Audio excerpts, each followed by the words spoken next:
Le football féminin est au programme dans cette émission. Pour l'instant, Mbappé, Neymar, ça chauffe, ça fait notre énième buzz. On en parle juste après le jingle.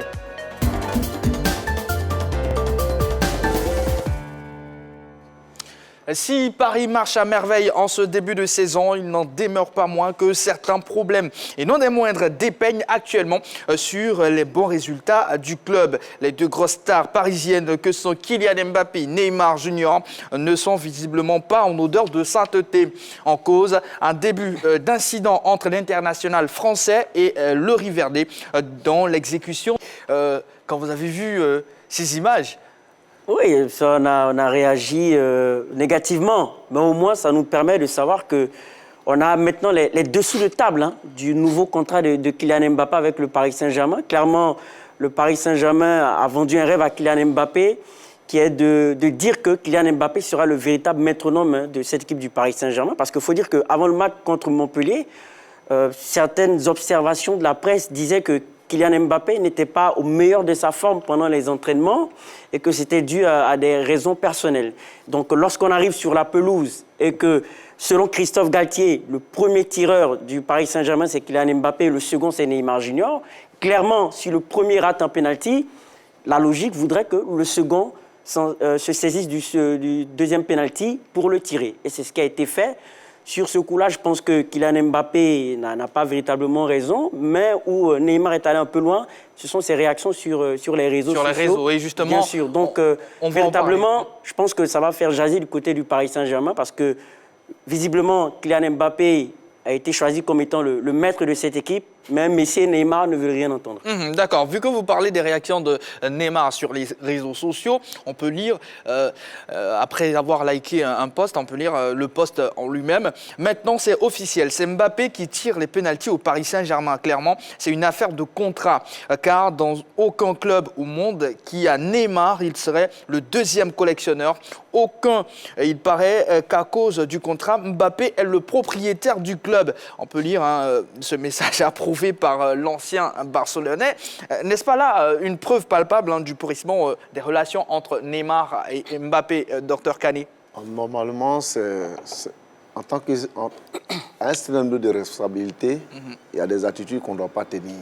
Moi, je pense qu'en tant que star, si vous avez décidé de quelque chose et que tu as porté le maillot, aller sur le terrain en connaissance de cause, ce sont des propos qu'on ne devrait plus retrouver sur les réseaux sociaux. Moi, personnellement, de mon point de vue de supporter, c'est comme ça que ça se doit passer. Maintenant, quand tu tiens un penalty, il aurait pu rater aussi comme le premier. Maintenant, quand tu marques, tu fais des gestes, ok. Mais moi, ce qui m'a le plus choqué, c'est, je crois, il y avait une action où, il n'a pas eu le ballon. Et on ne lui a pas fait la passe. Il n'a pas donné le ballon. Il s'est carrément mis à l'écart du jeu. Oui. Voilà, moi, c'est ça qui m'a choqué. Roger. Non, moi, je pense que le problème se situe à deux niveaux. Le premier niveau, c'est la responsabilité du club. Quand le club prend une nouvelle décision par rapport à Kylian Mbappé, il prend des engagements vis-à-vis du joueur. Bien sûr. Tu es notre nouveau patron, on doit te consulter sur toutes tes actions, etc., etc. Tu es le leader, le projet s'est bâti autour de toi. Donc, évidemment, le garçon, il a raison d'avoir cette attitude quand il arrive des situations où, justement, toutes les promesses qui lui ont été faites doivent être réalisées. Donc, c'est au club de régler. C'est pour ça, d'ailleurs, qu'il se permet de dire, je souhaite que Neymar soit transféré, parce qu'on lui a donné les pleins pouvoirs. Donc ça, c'est la première responsabilité du club. Deuxièmement, on va assister maintenant à une guerre d'ego entre deux formidables compétiteurs. Il semble qu'en ce moment, Mbappé ne soit pas très en forme. Il y a une sorte de spleen, de gêne, de sensation de mal-être à l'entraînement, etc., etc.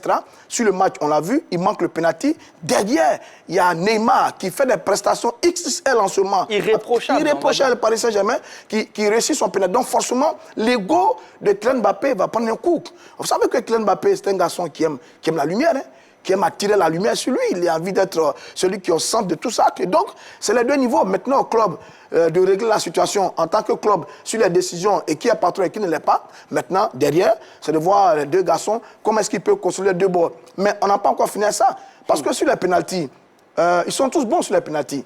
Que ce soit Neymar, Mbappé ou même Lionel Messi, Léo, sont des très bons tireurs de pénalty. Même Sergio Ramos, le Madrilène, l'ancien Madrilène, est un excellent tireur de pénalty. Maintenant, qui prend les coups francs?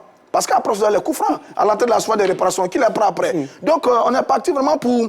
Si on ne fait pas attention, on risque de pourrir un peu les vestiaires du Paris Saint-Germain. D'ailleurs, c'est déjà pourri. Avec un jeune qui représente l'avenir et qui incarne le modèle actuel du club, face à deux autres coéquipiers qui sont foncièrement doués, qui ont écrit des plus belles pages de l'histoire du football et qui n'accepteront pas certainement que cette situation compte. Donc c'est à ce niveau-là que le club doit faire preuve de beaucoup d'intelligence pour régler cette affaire Mbappé-Neymar. D'accord. Selon Bein Sport, les tensions entre Neymar et Mbappé sont dissipées. Alors Yves, est-ce que vous pensez, à votre avis, que Christophe Galtier est à même de régler ces soucis-là au niveau du vestiaire? C'est là où on va voir son intelligence managériale, parce qu'il a 3 grands joueurs dans son écurie qu'il va falloir faire cohabiter au-delà des contrats qu'il y a. Parce qu'il est visiblement clair que dans le contrat de Kylian Mbappé, il est mentionné que c'est lui qui sera le tireur des pénaltys de l'équipe du Paris Saint-Germain.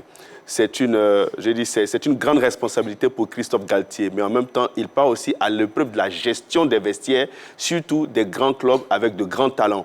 Roger l'a dit, Kylian Mbappé, un joueur d'ego. Neymar, qui sait que depuis son arrivée au Paris Saint-Germain, est attendu. Vous avez aussi un monsieur comme Lionel Messi qui est dans l'ombre de ces deux-là. Mais c'est sur le terrain que chacun de ces joueurs... Messi, c'est le plus illustre. Hein? Plutôt, Messi, c'est le plus illustre. Mais qui, pour le moment, n'a pas encore fait parler aussi son ego. Parce que je suis convaincu qu'à un moment donné, les coups francs, eh bien, seront la chasse gardée de Lionel Messi. Et d'ailleurs, c'est lui qui les a maintenant. Vous verrez que ce sera encore la presse qui va opposer ces 3 joueurs. Et moi, je trouve que pour éviter qu'on en arrive là, il est important pour Christophe Galtier de définir mais clairement les tireurs et de pénalty et de coups francs et surtout des corners pour éviter qu'il y ait ce genre d'attitude, ce genre d'action. Parce que nulle part vous ne verrez dans un club un tireur de pénalty, j'ai envie de dire, tirer un pénalty, quand il le manque, on le change.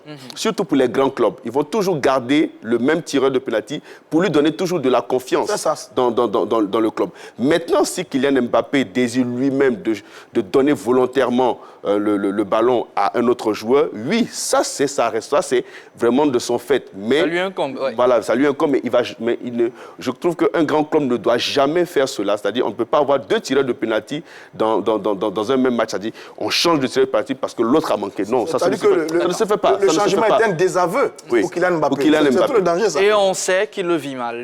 Ah oui, il le vit mal. Non, mais il a raison de le vivre mal. Marque après. Voilà, et Neymar marque après, il le snob un peu à la fin. Sur une action zlatanesque.